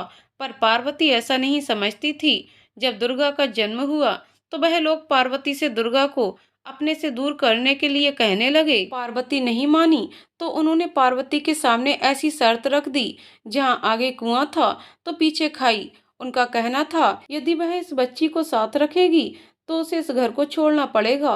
पर जब पार्वती बच्ची को छोड़ने को तैयार नहीं हुई तो उन्होंने एक रात उसे बच्ची सहित घर से निकाल दिया। जिसने उन्हें घर से निकाला वह और कोई नहीं, आज के समाज कल्याण मंत्री ठाकुर नरेंद्र सिंह थे। वे तुम्हारे पिता हैं। पार्वती की बात सुनकर किसी को विश्वास ही नहीं हो रहा था कि जिसके घर बेटी को जन्म लेने का अधिकार नहीं था, जो बेटी के जन्म होने पर अपनी निरपराध पत्नी को घर से निकाल देता है, जो समाज को सबसे बड़ा दुश्मन है, वह आज समाज कल्याण मंत्री बन गया। दुर्गा को सारी बात बताते हुए पार्वती की आंखों से निरंतर आंसू बह रहे थे। सारी बात सुनकर दुर्गा अपनी माँ से लिपटकर खूब रोई और सोचने लगी कि उसकी माँ ने कितने कष्ट सहे उसे पालने के लिए। माँ ने सबको छोड़ दिया पर किसी भी परिस्थिति में उसे नहीं छोड़ा। अगर शुरू में उसकी नानी ने भी थोड़ी हिम्मत दिखाई होती तो शायद उसकी माँ का संघर्ष कुछ आसान हो जाता, लेकिन ऐसा नहीं हुआ। दुर्गा को अब सारी बात पता चल गई थी कि उस दिन दीक्षांत समारोह से माँ क्यों चली आई थी। आज दुर्गा को अपनी माँ की उदासी का कारण भी पता चल गया था। उसे अपनी माँ के लिए बहुत बुरा लग रहा था। वह बहुत दुखी हो गई थी अपनी माँ के अतीत को जानकर। आज दुर्गा के सारे पुराने जख्म हरे हो गए थे। वह आज सब कुछ उसे याद आ गया था जिसे वह भूलना चाहती थी। वह कभी याद नहीं करना चाहती थी, लेकिन हालात ऐसे बन गए कि उसे वह सब याद करना पड़ा। पार्वती को अपनी बेटी को समाज का वह काला सच बताना पड़ा। ये सब बताते हुए पार्वती को बहुत तनाव हो गया। एक तो उसे अभी कुछ दिन पहले ही दिल का दौरा पड़ा था। वह अभी पूरी तरह से ठीक नहीं हुई थी। वह अभी कमजोर थी, जिस कारण उसका तनाव बढ़ गया और पार्वती को दूसरा दिल का दौरा पड़ गया। पार्वती को तुरंत अस्पताल ले जाया गया। उसे आईसीयू में भर्ती करा दिया गया। पार्वती को अपनों की वजह से बहुत कष्ट सहना पड़ा था, जिस कारण वह अपनी उम्र से अधिक बूढ़ी हो गई थी। वह अंदर से टूट गई थी। वह पहले से ही कमजोर हो गई थी, जिस कारण वह इस बार दिल का दौरा सहन नहीं कर पाई और उसे बचाया नहीं जा सका। पार्वती ने अस्पताल में उसी दिन अंतिम सांस ली, जिस दिन एनजीओ में दुर्गा के सम्मान में समारोह रखा गया था। एनजीओ में सारी तैयारी कर ली गई थी। सभी लोगों को आमंत्रण भेज दिया गया था, पर सारी तैयारी वैसी ही रह गई। पार्वती को अस्पताल से एनजीओ वापस लाया गया, जहां दुर्गा को सम्मान करने के लिए मंच तैयार किया गया था। उसी मंच में अब पार्वती की पार्थिव देह को रखा गया था। उसके अंतिम संस्कार की तैयारी शुरू हो गई थी। दुर्गा अपने को बहुत अकेला महसूस कर रही थी, पर वह कमजोर नहीं थी। उसकी माँ ने उसे सशक्त और मजबूत बनाया था। जहां दुर्गा को सम्मानित किया जाना था, वहीं पर अब पार्वती के अंतिम संस्कार की तैयारी की जाने लगी। पार्वती अब अपनी अंतिम यात्रा के लिए रवाना होने वाली थी, पर विडंबना देखिए, उसका संघर्ष अभी भी समाप्त नहीं हुआ था। दुर्गा को सम्मानित करने के लिए समारोह का आयोजन होने वाला था। उसमें कई सम्मानित लोगों को बुलाया गया था। दुर्गा को सम्मानित करने के लिए एनजीओ संचालक मंडल ने समाज कल्याण मंत्री जी को ही मुख्य अतिथि के रूप में आमंत्रित किया गया था। समारोह की सारी तैयारी हो चुकी थी। सब लोग आ गए थे। जहां खुशियां मनाई जाने वाली थीं, वहां मातम पसरा था। सब लोग पार्वती के लिए बहुत दुखी थे। सब जानते थे पार्वती ने कितनी मुश्किलों से दुर्गा को पढ़ाया था। अब उसके जीवन में खुशियां आने वाली थीं, तो खुशियां देखने से पहले ही वह इस दुनिया को अलविदा कह चुकी थी। जब अंतिम संस्कार की तैयारी चल रही थी, तभी मंत्री जी की नजर पार्वती के मृतदेह पर गई तो वह एकदम स्तब्ध रह गए। उन्हें ये पहचानने में देर नहीं लगी कि वह पार्वती है, और वह समझ गए कि दुर्गा उनकी ही बेटी है। दुर्गा अपनी माँ के अंतिम संस्कार की तैयारी करने लगी। नवीन और पवन उसकी सहायता कर रहे थे। सारी रस्म दुर्गा खुद कर रही थी। तभी मंत्री जी बोले, अंतिम संस्कार तो सिर्फ बेटे करते हैं, बेटियां नहीं। तुम्हारा कोई भाई वगैरह नहीं है जो तुम्हारी माँ का अंतिम संस्कार कर सके? कैसी विडंबना थी, जिसे जीने के लिए हमेशा संघर्ष करना पड़ा था। उसे आज इस संसार से जाने के बाद भी संघर्ष करना पड़ रहा था। पार्वती को अपने अंतिम संस्कार के लिए भी संघर्ष करना पड़ रहा था। मंत्री जी की बात सुनकर दुर्गा को गुस्सा आ गया और वह गुस्से में बोली, नहीं, मैं इनकी इकलौती संतान हूँ। मेरा कोई भाई या बहन नहीं है, क्योंकि मेरे पिता की मृत्यु तो उसी दिन हो गई थी जिस दिन मैंने जन्म लिया था। मंत्री जी बोले, कोई और तो पुरुष होगा परिवार में। अब तो दुर्गा को और भी गुस्सा आ गया और वह गुस्से में बोली, नहीं, इनका मेरे अलावा कोई और रिश्तेदार नहीं है। एक बेटी होने के नाते इनका अंतिम संस्कार तो मैं ही करूंगी। मंत्री जी के साथ कुछ और लोग भी उनके हाँ में हाँ मिलाने लगे। दुर्गा पार्वती का अंतिम संस्कार नहीं कर सकती है। सबकी बातें सुनकर दुर्गा को इन समाज के ठेकेदारों पर बहुत गुस्सा आ गया और वह मंत्री जी से बोली, मंत्री जी, मैं पार्वती नहीं हूँ, दुर्गा हूँ, जिसे उसकी माँ ने बहुत संघर्ष करके बड़ा किया है। उसके जीते जी मैं उसके लिए संघर्ष नहीं कर पाई, लेकिन आज उसके लिए संघर्ष करूंगी। चाहे कुछ भी हो जाए, उसका अंतिम संस्कार तो मैं ही करूंगी, क्योंकि मैं इनकी इकलौती संतान हूँ और माँ का अंतिम संस्कार करने का हक सिर्फ उसकी संतान को ही होता है। दुर्गा की बात सुनकर नवीन और पवन भी दुर्गा के समर्थन में बोले कि दुर्गा सही कह रही है, ये उसका हक है। इसके बाद फिर कोई कुछ नहीं बोला, क्योंकि एनजीओ में सब यही जानते थे कि ये दोनों पार्वती के भाई हैं। जब इन्हें कोई ऐतराज नहीं है तो हम बीच में कुछ क्यों कहें। फिर दुर्गा ने बहुत ही दुखी मन से अपनी माँ का अंतिम संस्कार किया, उसे मुखाग्नि दी। दुर्गा की आंखों से तो आंसू रुकने का नाम नहीं ले रहे थे। वह तो घर वापस आना ही नहीं चाहती थी। वह बिना माँ के कभी रही ही नहीं थी, तो वह सोच रही थी कि अब वह उस घर में बिना माँ के कैसे रहेगी। आज दुर्गा को लग रहा था कि वह अनाथ हो गई है। नवीन और पवन हमेशा की तरह आज भी उसके साथ थे। उन्होंने दुर्गा को समझाया कि पार्वती ने बहुत संघर्ष से उसे इस काबिल बनाया है कि वह आज अपने पैरों पर खड़ी है। उसे अपने माँ के संघर्ष को आगे लेकर जाना है। दुर्गा बहुत दुखी और उदास थी। उसे बार बार अपनी माँ की याद आ रही थी। उसे अपनी माँ की किस्मत पर बहुत दुख हो रहा था कि उसकी माँ ने कितने कठिन संघर्ष करके उसे पाला। कभी नए कपड़े नहीं पहने, जो कपड़े लोग एनजीओ में दान कर जाते थे उसने वही पहने। कभी भी अपने लिए नए कपड़े नहीं खरीदे। इस बार दुर्गा उनके लिए नई साड़ी लाई थी। वही उसकी पहली और अंतिम साड़ी साबित हुई। दुर्गा सोच रही थी कि अब तो माँ के अच्छे दिन आने वाले थे। वह अपने पैरों पर खड़ी हो गई थी, पर शायद किस्मत को कुछ और ही मंजूर था। किस्मत के आगे किसी का कोई जोर नहीं चलता है। दुर्गा बहुत दुखी थी। पवन और नवीन उसे बड़ी मुश्किल से संभाल रहे थे। दुर्गा को अब उस घर में बहुत सूनापन लग रहा था। पवन और नवीन अपने परिवार सहित दुर्गा के साथ ही थे, फिर भी उसका सूनापन कम नहीं हो रहा था। सच ही तो है, माँ की कमी कभी कोई पूरी नहीं कर सकता है। दुर्गा अपने घर में उदास बैठी थी। तभी एनजीओ की संचालिका उसके पास आती है। संचालिका उसे सांत्वना देती है कि पार्वती इस दुनिया में नहीं है, पर पूरा एनजीओ उसके साथ है और हमेशा साथ रहेगा। ये उसका अपना घर है, वह कभी भी अपने को अकेला ना समझे। संचालिका दुर्गा से कहती है, उस दिन जो समारोह रखा था वह तो नहीं हो पाया था। हम दोबारा एक छोटा समारोह कर लेते हैं, जिसमें पार्वती को श्रद्धांजलि अर्पित करेंगे। कल मंत्री जी का फोन आया था, वो भी तुमसे मिलना चाहते हैं। वो कह रहे थे कि वो तुम्हें गोद लेना चाहते हैं, क्योंकि तुम बहुत ही होनहार हो। इसलिए वे चाहते हैं कि तुम आगे की पढ़ाई के लिए विदेश जाओ और वहां से खूब बड़ी डॉक्टर बनकर आओ। वो पूरा खर्च उठाने को तैयार हैं, उन्हें भी बुला लेंगे। उनकी बात सुनकर दुर्गा को बहुत गुस्सा आ गया। वह संचालिका से बोली, मुझे किसी से नहीं मिलना है और न ही कहीं पढ़ने जाना है। मुझे आगे की पढ़ाई के लिए मेरे पुराने कॉलेज में प्रवेश मिल चुका है। मुझे किसी की सहायता की आवश्यकता नहीं है। उस मंत्री की तो बिल्कुल नहीं।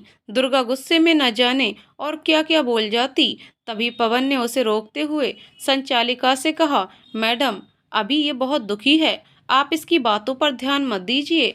आपको जो उचित लगे आप वैसा कर लीजिए। संचालिका बोली, ठीक है, मैं मंत्री जी को बता देती हूँ। वो बहुत ही भले इंसान हैं, बहुत बड़े समाज सेवक हैं, हमारे एनजीओ को भी बहुत बार दान दे चुके हैं, सबकी सहायता करने के लिए हमेशा तैयार रहते हैं। उनका अपना कोई बच्चा नहीं है ना, इसलिए बच्चों की संस्था की हमेशा मदद करते रहते हैं। दुर्गा एक बार उनसे खुद बात कर लेगी तो अच्छा रहेगा। पवन का इशारा समझकर दुर्गा चुप हो गई, पर जैसे ही संचालिका गई तो वह पवन से बोली, मामा जी, आपने मुझे क्यों रोका? मैं उस मंत्री की पूरी करतूत सबको बताना चाहती हूँ। पवन बोला, दुर्गा शांति से सोचो, तुम्हें ऐसा करके क्या मिलेगा? पर मामा जी, वो आज मंत्री बनकर समाज सेवा कर रहा है, उसका असली चेहरा तो सबके सामने आना ही चाहिए। पवन ने उसे बहुत प्यार से समझाया, उससे पूछा, क्या तुम उसकी बेटी बनना चाहती हो? उसके साथ जाना चाहती हो क्या? कभी नहीं मामा जी, मैं मर जाऊंगी पर उसकी बेटी नहीं बनूंगी। वही तो मैं तुम्हें समझाने की कोशिश कर रहा हूँ। उन्होंने खुद तुम्हें अपनी बेटी स्वीकार नहीं किया है, वह तुम्हें गोद लेकर अपनी बेटी बनाना चाहते हैं। वो जानते हैं कि तुम उनकी बेटी हो, आज उनकी कोई औलाद नहीं है, इसलिए वे तुम्हें अपनाना चाहते हैं। वे किसी को ये बात नहीं बताना चाहते हैं कि तुम सच में उनकी ही बेटी हो। वह गोद लेकर सबको ये दिखाना चाहते हैं कि उन्हें समाज की कितनी चिंता है। अगर तुम सबको ये बताओगी कि तुम उनकी बेटी हो तो कोई तुम्हारी बात नहीं मानेगा, इस बात को सच नहीं मानेगा। और सच बताने के लिए पार्वती इस दुनिया में नहीं है। पार्वती ने हमेशा तुम्हें उन लोगों से दूर रखा। अगर ये सारी बातें सामने आ जाएंगी तो सबको पता चल जाएगा कि मंत्री जी तुम्हारे पिता हैं। इससे फायदा तो मंत्री जी को ही होगा। तुम चाहो या ना चाहो, तुम उनकी बेटी बन ही जाओगी।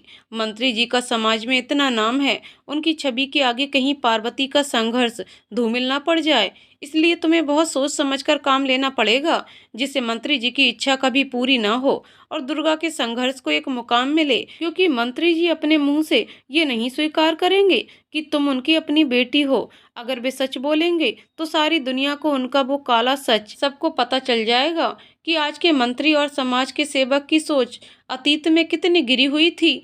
इसलिए वे तुम्हें गोद लेने की बात कर रहे हैं। अब हमें बहुत सोच समझकर बात आगे बढ़ानी होगी, जिससे मंत्री जी की इच्छा कभी पूरी ना हो और पार्वती का संघर्ष सबके सामने मिसाल बनकर आए। आज मंत्री जी के बच्चे नहीं हैं, तुम ही उनकी इकलौती संतान हो, इसलिए वे तुम्हें गोद लेने की बात कर रहे हैं। दुर्गा की समझ में सारी बातें आ रही थीं। उसने पवन की बातों पर गहराई से विचार किया तो उसे सारी बात समझ में आने लगी। फिर पवन, नबीन और दुर्गा ने बहुत विचार मंथन किया। सारी बात समझने के बाद दुर्गा बोली, मामा जी, आप लोग चिंता मत कीजिए, मंत्री से कैसे और क्या बात करनी है मेरी समझ में सब आ गया है। बस आप लोग देखते रहिएगा कि मैं मंत्री जी की इच्छा पर कैसे पानी फेरती हूँ। 2 दिन बाद जब एनजीओ में समारोह का आयोजन किया गया, उसमें पार्वती को श्रद्धांजलि अर्पित की गई।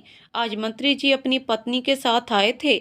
मंत्री जी प्रसन्नचित्त थे, ये सोचकर कि आज उन्हें अपनी बेटी मिल जाएगी। दुर्गा उन्हें पिता के रूप में अपना लेगी। पर कोई नहीं जानता था कि दुर्गा के मन में क्या चल रहा है। संचालिका जी ने सबको संबोधित करते हुए कहा कि पार्वती बहुत ही कर्मठ महिला थी। उसने अपनी बेटी दुर्गा का भविष्य संवारने के लिए बहुत कष्ट सहे, उसे अच्छी शिक्षा दी। दुर्गा हमारे एनजीओ की बहुत ही होनहार बेटी है, इसलिए मंत्री जी दुर्गा की आगे की जिम्मेदारी खुद लेना चाहते हैं। उसे अपनी बेटी बनाकर मंत्री जी दुर्गा को आगे की पढ़ाई के लिए विदेश भेजना चाहते हैं, जिससे वह एक नामी डॉक्टर बन सके। लेकिन हम दुर्गा की सहमति के बिना कुछ नहीं कर सकते हैं। दुर्गा जैसा चाहेगी हम वैसा ही करेंगे। सारे हॉल में तालियां बजने लगीं। सब मंत्री जी की तारीफ कर रहे थे। दुर्गा भी पवन और नबीन के साथ बैठकर सब सुन रही थी। फिर दुर्गा को बुलाया गया और उससे कहा गया वह अपनी राय बताए और पार्वती के बारे में कुछ बोले। दुर्गा ने सबसे पहले मंत्री जी को धन्यवाद दिया कि उन्होंने उसके बारे में इतना सोचा। फिर दुर्गा ने अपनी माँ को श्रद्धांजलि देते हुए कहा, मेरी माँ ही मेरी आदर्श है। माँ ने बहुत संघर्ष करके मुझे इस काबिल बनाया कि आज मैं अपने पैरों पर खड़ी हो पाई हूँ। आज मैं आप सबको अपनी माँ के बारे में कुछ बताना चाहती हूँ। एनजीओ में सबको यही लगता है कि मेरी माँ पार्वती शायद किसी गरीब परिवार से होगी, तभी तो बेटी होने पर उसे घर से निकाल दिया गया होगा। पर आपको जानकर बहुत आश्चर्य होगा कि मेरी माँ किसी गरीब परिवार से नहीं, बल्कि एक संपन्न जमींदार परिवार की बेटी थी, जहाँ बेटी पैदा होना शर्म की बात थी। इसलिए उनके घर वालों ने उन्हें नहीं अपनाया। वे घर के नौकरों के बीच पली बड़ी, जहां उन्हें एक नौकरानी से माँ का प्यार मिला। जमींदारों की झूठी शान के चलते उसकी शादी और बड़े जमींदार परिवार में कर दी गई। वहां भी वही झूठी शान थी। बेटी पैदा होना उस घर में पाप समझा जाता था। जब मेरा जन्म हुआ तो मेरी माँ से मुझे त्याग देने के लिए कहा गया, पर वह नहीं मानी, तो उन्हें अपनी नवजात बेटी के साथ आधी रात में घर से बाहर निकाल दिया गया। मेरी माँ मुझे लेकर अपने माता पिता के पास गई, पर उन्होंने भी उसे नहीं अपनाया। एक तो वे उनकी बेटी थी और उसने भी एक बेटी को जन्म दिया। ये तो उनकी शान के खिलाफ था। मेरी माँ को उस कठिन परिस्थितियों में सहारा दिया तो उस नौकरानी ने, जिसने उसे बचपन में ही पाला था। उसका उनसे भले ही खून का रिश्ता ना हो, पर दिल का बहुत गहरा रिश्ता था, बिल्कुल वैसा ही जैसा मेरी माँ और मेरा था, माँ बेटी का। इसलिए मैं आज मानती हूँ, खून के रिश्ते से दिल के रिश्ते ज्यादा मजबूत होते हैं। फिर कुछ समय बाद हम पवन मामा जी की मदद से यहाँ आ गए, जिनसे भी हमारा खून का नहीं दिल का रिश्ता है। आज मेरे पास खून का कोई रिश्ता नहीं है, पर दिल के बहुत रिश्ते हैं, जिन्होंने चाहे कितनी भी कठिनाई क्यों ना आई हो, हमेशा हमारा साथ दिया है। आज वही रिश्ते मेरा सब कुछ हैं। अब मैं मंत्री जी का धन्यवाद करते हुए ये कहना चाहती हूँ कि मेरा भविष्य तो मेरी माँ ने बना दिया। मैं आज एक डॉक्टर हूँ। आगे की पढ़ाई के लिए भी मेरा चयन हो चुका है। मेरा भविष्य तो बन चुका है और निश्चित भी है। मुझे एक सफल डॉक्टर बनना है। मंत्री जी बहुत ही सज्जन पुरुष हैं, एक समाज सेवक भी हैं, सबकी सहायता करते हैं। इसीलिए वे मुझे आगे की पढ़ाई के लिए विदेश भेजना चाहते हैं। पर मैं आगे की पढ़ाई यहाँ रहकर करूँ या विदेश में, उससे कोई फर्क नहीं पड़ता। मैं यहीं रहकर उन महिलाओं की मदद करना चाहती हूँ जिन्हें समाज और उनके परिवार वाले ठुकरा चुके हैं, जैसे मेरी माँ को ठुकरा दिया था। मैं अपनी माँ को अपना आदर्श मानती हूँ और उनके संघर्ष को आगे लेकर जाना चाहती हूँ और उनकी जैसी महिलाओं को सहारा देना चाहती हूँ। अगर मंत्री जी आज से 25 साल पहले हमें मिले होते तो शायद मेरी माँ को इतने संघर्ष नहीं करने पड़ते और हमें वह सब भी मिलता जिस पर हमारा हक था। अब वो समय वापस नहीं आ सकता। मंत्री जी सच में कुछ करना चाहते हैं तो मैं उनसे गुजारिश करती हूँ कि हमारे एनजीओ में पिछले महीने ही 2 अनाथ बच्चियां आई हैं। एक 5 साल की है और एक 3 साल की। उनका इस संसार में कोई नहीं है। अगर मंत्री जी उन्हें अपना लें तो उन बच्चियों का भविष्य संभल जाएगा। मंत्री जी हमें अपनाना चाहते हैं, इसके बदले वे उन दोनों बच्चियों को अपना लें। हमारा भविष्य तो हमारी माँ बनाकर गई है, पर इनका भविष्य बनाने के लिए इनकी माँ अब इस दुनिया में नहीं है। हमारा एनजीओ इनका पूरा ख्याल रखेगा, पर इन्हें एक माता पिता का प्यार और एक घर नहीं दे सकता जो मंत्री जी दे सकते हैं। मैं बस इतना ही कहना चाहती हूँ। इतना बोलकर दुर्गा वापस आ गई। फिर दुर्गा पास ही में खड़े अपने दोनों मामा जी के गले लगकर रो पड़ी। वो दोनों भी उसके पास ही खड़े थे। वे जानते थे दुर्गा भले ही वहाँ कितनी भी बड़ी बड़ी बातें कर ले, पर वह अंदर से बहुत दुखी है। उसे उनके सहारे की जरूरत है। दुर्गा की बात सुनकर सबने दुर्गा के लिए खूब तालियां बजाईं। सब दुर्गा की बहुत तारीफ कर रहे थे कि उसने अपने बदले मंत्री जी से उन 2 छोटी बच्चियों को अपनाने की गुजारिश करी। तभी संचालिका जी बोली, हमें बहुत गर्व है, पार्वती हमारे एनजीओ में रहती थी और उसकी इतनी होनहार बेटी है। मुझे आज ये सुनकर बहुत अच्छा लगा कि दुर्गा अपनी माँ के संघर्ष को नहीं भूली। वह उनके संघर्ष को आगे बढ़ाना चाहती है और अपनी माँ की तरह ठुकराई गई स्त्रियों की मदद करना चाहती है। अपनी माँ के संघर्ष को एक मुकाम देना चाहती है। हम बहुत खुशकिस्मत हैं। दुर्गा हमारे एनजीओ परिवार की सदस्य है। सारी बात सुनकर मंत्री जी को अपनी प्रतिष्ठा बचाने के लिए कहें या मजबूरी में उन दोनों बच्चियों के भविष्य संभालने के लिए हाँ करनी पड़ी।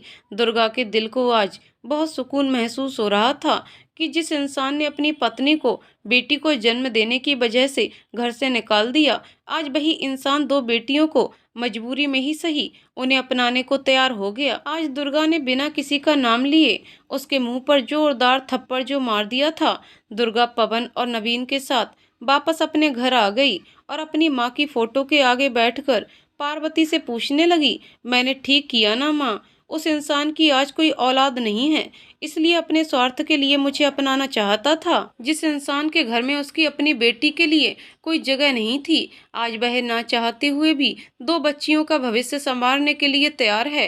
तभी पवन बोला, दुर्गा, अब वह कभी भी तुम्हें अपनाने की बात नहीं करेगा। तुमने उसे सही उत्तर दिया है। मामा जी, मैं कभी नहीं चाहूंगी कि मेरे नाम के साथ उस इंसान का नाम जुड़े जिसने मेरे पैदा होने की वजह से मेरी माँ को घर से निकाल दिया। मैं तो बस यही जानती हूँ कि मेरे पिता मेरे जन्म लेते ही इस दुनिया से चले गए थे और कुछ नहीं। आज दुर्गा को एक सुकून सा महसूस हो रहा था कि उसकी माँ का संघर्ष आज कामयाब हो रहा था। आज उसकी बेटी इज्जत की जिंदगी जी रही थी और अपने पैरों पर खड़ी थी, बिना किसी डर के साथ। अब दुर्गा का मन शांत हो गया था और वह अगले दिन आगे की पढ़ाई के लिए कॉलेज जाने की तैयारी करने लगी। अब उसका एक ही मकसद था, अपनी माँ के सपने को पूरा करना और उसके संघर्ष को एक मुकाम तक ले जाना। तो दोस्तों, कहानी यहीं पर समाप्त होती है। दोस्तों, आपको कहानी कैसी लगी कमेंट करके जरूर बताइएगा। कहानी पसंद आई हो तो वीडियो को लाइक शेयर करें और चैनल को सब्सक्राइब करें। कहानी को पूरा सुनने के लिए बहुत बहुत धन्यवाद दोस्तों।